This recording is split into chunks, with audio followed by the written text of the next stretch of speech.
Hello, people of this planet, and welcome to another iteration of D&D Stories. Now, just to let you all know, I am not dead. I've still been around, just been very busy these past few weeks, doing, college work and high school work and all that mumbo jumbo, and not playing enough damn Dungeons and Dragons. But whatever. There's nothing much I could do about it, and having being sick as well, it made it even worse. So if you hear that my voice is not up to snuff or up to par or however way you want to see it, well, I'm very sorry. This shitty video just got a lot shittier. Anyways, we recently had our first and second D&D campaign story arc session thingies last week, and I believe 2 weeks before that one. So it's been a while. It's been a while since not only since I've recorded, but since we've played. A week is a while, at least for us, especially since we don't have all that much time. But since then, we have gotten a few new players on our table, and I'm going to do my best to introduce them and who they are. Not gonna give too many specifics about their person though, but you get the idea. First, we have our friend Richard, who decided to play as a vampire alchemist. And I swear to God, if you watch this video and you're a dungeon master, do not allow that class and race. Don't. Okay, it's just as bad as spider climb. Anyways, right next to that we have a newcomer to Dungeons and Dragons by the name of Ernie, who is playing a human rogue. Pretty certain he's a human. I'm not entirely sure. I didn't get to see his character sheet well enough. And I believe that's it. Those are really the two new players. The other two new players were uh, Dennis, Leo, and Juan, but I'll talk about them later in the next episode, assuming I make another one.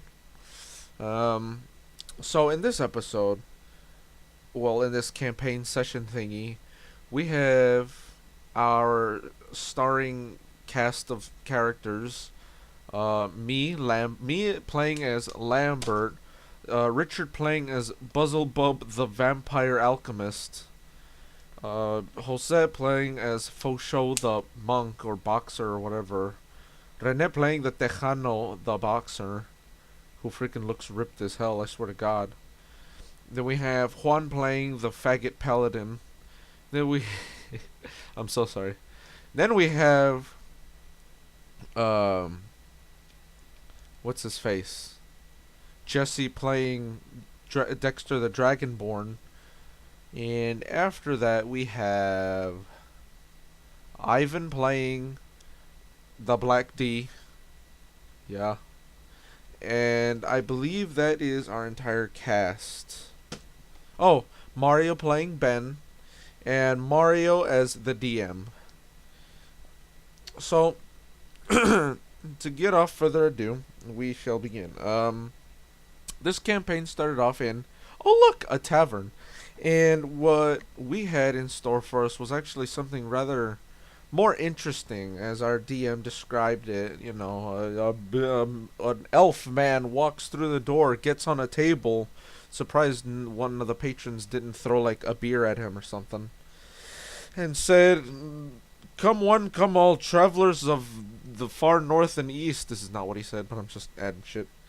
"Come one, come all, to the labyrinth that is known as death and maze," and all these interesting things. Basically, he went into the bar and challenged like literally everyone to enter the bar. I decided to be an asshole. The first thing we say is like, would you like to enter the labyrinth? And my character's just like, no, I'm good. I don't want to. Lambert is enough of this bullshit. And it's like, damn. I didn't plan anything else. Oh, well, too bad. Freaking making better plot hooks. Come on. Anyways, we, believe it or not, this time we did not start PvP on each other. But I swear to God, that, like, intro took at least, what, 30 minutes? No, it took 15 minutes. No, it probably took about 25 minutes in total. And then, like, after that, after our conversation, hey, what kind of things can we find in the labyrinth? Oh, you can find many things, young adventurers. Things like monsters and traps. Oh, well, what kind of traps are there? I can't tell you something like that. Roll persuasion. 19 plus 3, 21. Oh, well, you see, there's, minotaurs and... Oh, wait, you only asked for traps. Damn it! Well, in terms of traps, I already told you the monsters are at least one of them, so there's nothing more that I could tell you. I want to roll persuasion again. Son of a bitch! Roll 3. Sorry, but you're going to have to butter my lips a little bit more than that. I'll give you 1,000... Shut up! Okay. Continuing forward, though. We have... Oh, freaking faux show, our good old monk fighter man decides, hey, you want to give me a very special map that'll help us complete this labyrinth faster?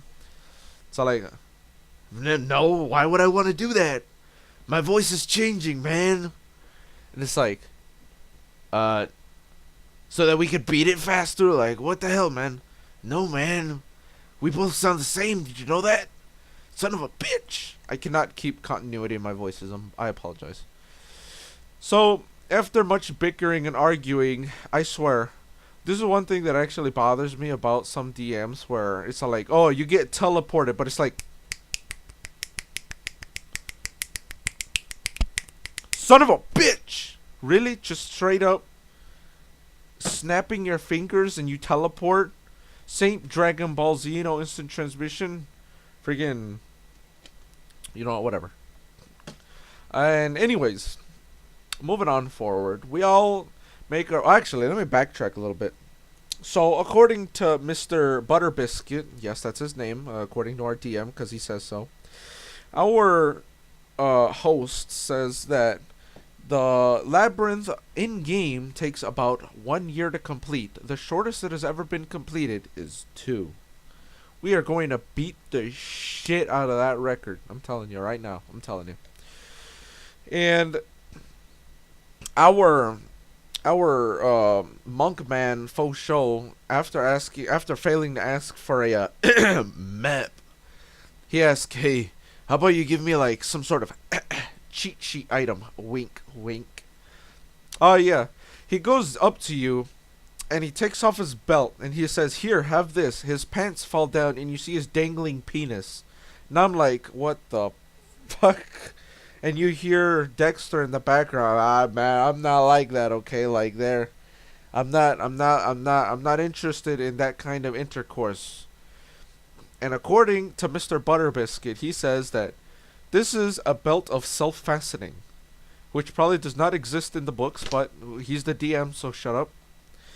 And he says, use this to not die. And I asked, like, not die? Excuse me?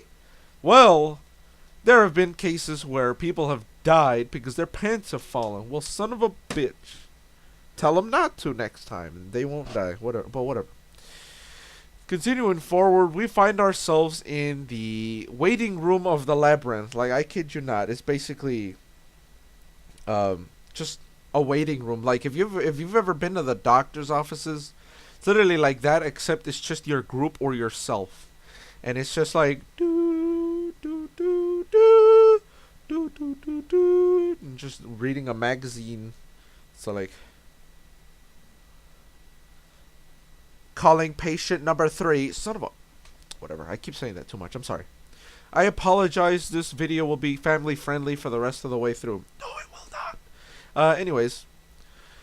Moving on. We have the waiting room in which we meet Mr. Butterbiscuit's butler servant man, who is also a magical man that has a magical coat that when he opens, he has access to literally every damn item in the game. Which is the strangest thing ever, if you ask me. And it's like, my advice to players is to shop out of the game. I swear to the Holy Father above that we spent, I think it was 1 whole hour and 10 minutes just shopping, and we didn't even buy that much either. It was just asking, hey, can I buy this? Yeah, but it costs me. Oh shit, I can't afford that. But you see, what really took so much time was probably about 15 minutes with faux show. This is more or less how it went. It was like, hey, I wanna buy a slave. So you got any slaves with you? No, I'll be right back. I need to go check my slave compartment. So he, from what I can remember, he like enters his own coat, and it's like, did he eat himself? Then he comes back with like, I think it was like 5 people, and it's basically your 7-foot tall OP buff steroids kind of 29 strength like elf, and then your level -3 human that's like, if you breathe on him he dies. And it's like, damn. How much for that big tall fella right there? Oh, about like 20,000 gold. Damn, I don't have that. And they were arguing back and forth and asking questions about, it's like, oh, if I ask him to do a command for me, will he do it? So like, well, he won't do it now, but when you purchase him, he will. And I swear to God, this took about 15 minutes, and it sort of started like annoying the whole group, and it just slowed everything down very quickly, in all honesty. But sometimes that happens with shopping, so there's no real problem with it, in all honesty. Just having like a shopping section where you can buy some things. But I swear to God, like my group is just like stupid when it comes to shopping. Like, at least find something online. Like, Google it. Google search it. If you don't know how much something costs, just Google it and like get a reference link and show it to the DM. Like, hey, I purchased this and I deducted the gold. But like, damn. And what made it even worse was freaking, I think it was like 3 days later after that session, we asked him, it's like, why did you like spend so much time? It's like, oh, I wasn't even gonna give him a slave to begin with. Then why the hell did you waste all that damn time freaking arguing back and forth? You know what, whatever. I'm gonna, if I keep on this route, I'm gonna rant. But whatever, I'm sorry. Maybe I'll make an entire video on shopping to do. Continuing forward, we have finally purchased all of our utilities and supplies, which takes about an hour and 10 damn minutes. And all we literally bought was like food and water and like no, I don't even know if we bought potions. I bought like 10 stones for like 5 copper. I'm gonna drink some water. Some good water. Sorry, I'm only doing one take, remember? Anyways, it's not like anyone will watch these videos. Anyways, we have, right after that, is, you know, we finally actually get into the meat of this campaign. And I swear to Jesus, it was super confusing. And I can tell that it's not going to take too long for me to talk about this one, because it's going to be a relatively short video. And, well, we enter the labyrinth, basically. It was, you know, these big metal, not metal, like concrete doors, you know. Welcome to the hopefully it's not copyright. Welcome to the Labyrinth of Mystery. And it's like, try not to die. I'll be seeing you soon.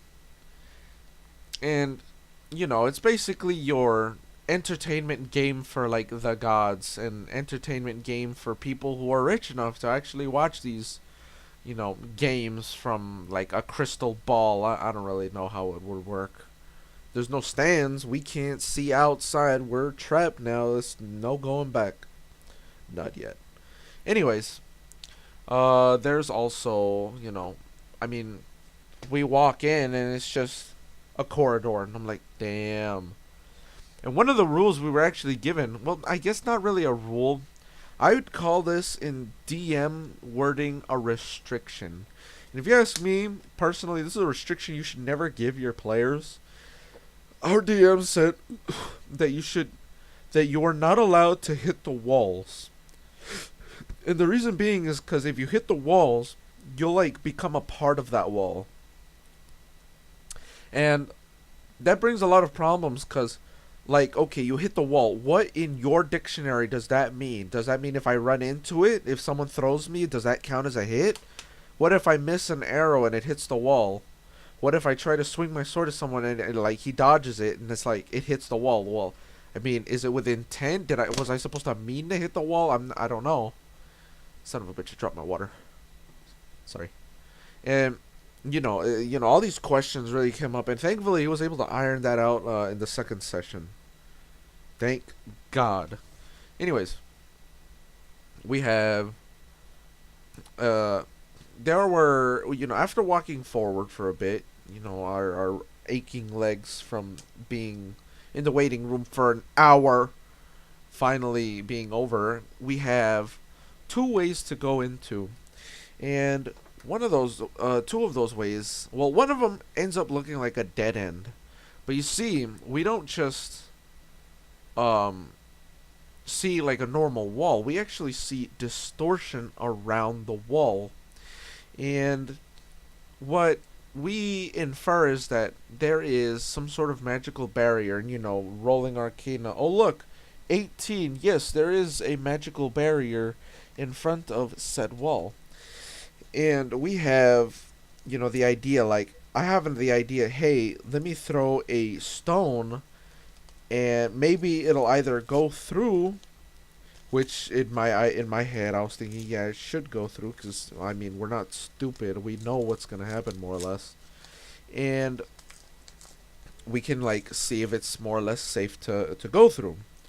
So after getting one of my stones, our paladin decides, you know what, I'm going to make this more complicated, and I'm just going to, like, take a stone and a rope, and tie the rope around the stone, and throw that stone, and see if when I pull that rope back, the stone will come back intact. And I thought, you know what, it's not that bad of an idea. It's actually a fairly good one, because who knows, being able to go in doesn't mean you're able to come out, So, good thinking, Mr. Paladin Lyson.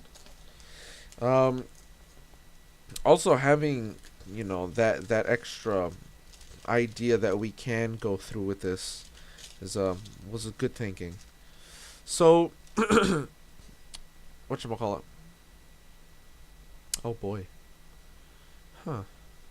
I'll have to look into that later. I'm sorry, I was looking at like mail while talking about this. I apologize. If you heard like crinkling, that was me.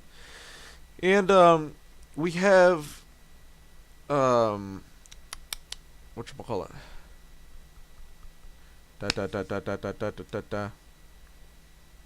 I'm sorry. This broadcast brought to you by Academic Tick 30. Please be sure to drop a like and subscribe, assuming you've made it this far into the video. Thank you. And so, continuing on, we have we decide, alright, the fastest person should go in, and since they would be able to get out in case they like get in a jiffy. So we all decide, alright, I'll go in first since I am the fastest one with 50 speed. And I move in with the rope around my waist, and I told, the plan was, okay, I move in, and if I pull the rope, just pull me out of there as fast as you can. Alright, great idea. I go in, but I don't die instantly, thankfully, thank Bahamut, I guess, I don't know, freaking one of the gods in D&D.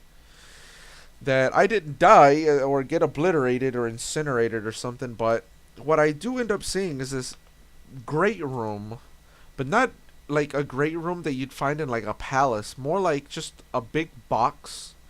And oh look, you look in the center of the room, there's a giant ass spider.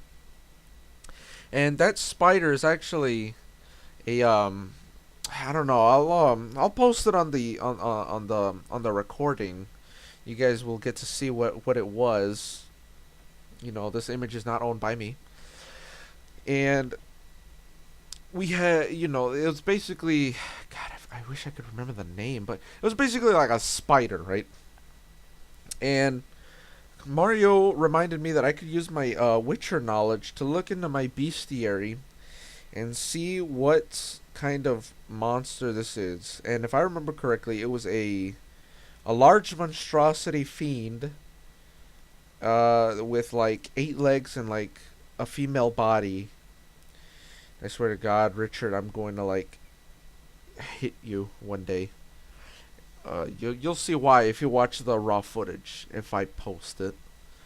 And I get to while reading in my bestiary, I see that it says it understands Elven and undercommon and no, I don't believe common. I think it was Elvish and undercommon, the two languages it understood. And I said I can speak Elven, but I'm not gonna go it alone. So I put away my bestiary and walk backwards back in. And everyone's like, "Whoa, you're still alive!" I was trying to freaking gamble with Rene how much you like money I'd owe him if you were like dead. And it's like, damn it. And whatchamacallit, I end up, relaying the information to the girl, like, hey guys, there's freaking this big ass spider in the center of the damn room. You guys want to like do something about it? Well, we, after like 10 minutes or 15 minutes of arguing, we decided that we should talk to it instead of just straight up murdering it and Buzzle Bub in the background. But the XP, shut up. So we decided to take the diplomatic route because, hey, you never know. And finally, one of us actually like implemented that, even if it is like a large fiend that's chaotic evil that should have killed us on sight since we were, inferior to it, and that tried to kill us, and someone that tried to approach it actually has arachnophobia. There's nothing wrong with that. Anyways, the first character to actually walk up to it is the Tejano, played by Rene. And he's talking to it, and he asks, and the spider, it's like, who dares disturb me during my sleep? Son of a bitch. We disturbed it. And it just goes down towards Rene's level, looks him eye to eye, it's like, who are you? My name's the Tejano. How are you doing? It's like, why do you disturb me? I'm just here to like talk to you about a few things. Would you like to care to listen to what I have to say? You have 10 seconds, human. Yes, I would just want to know if I could like pass through without like causing any bodily harm. It's like, well, since you asked oh so formally and kindly, I can let you pass. And he rolled, your persuasion check and rolled, I think it was like a 19 or something. It's like, you may pass.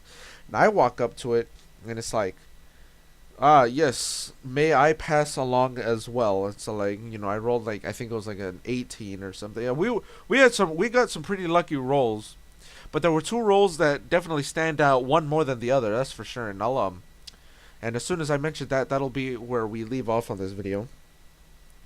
And what happened was, Mario tells us that we need to, like, everyone has to pass the persuasion check, but since you can't speak her language, how are you going to do it? Well, I basically said, milady, may the rest of my party please pass along with me.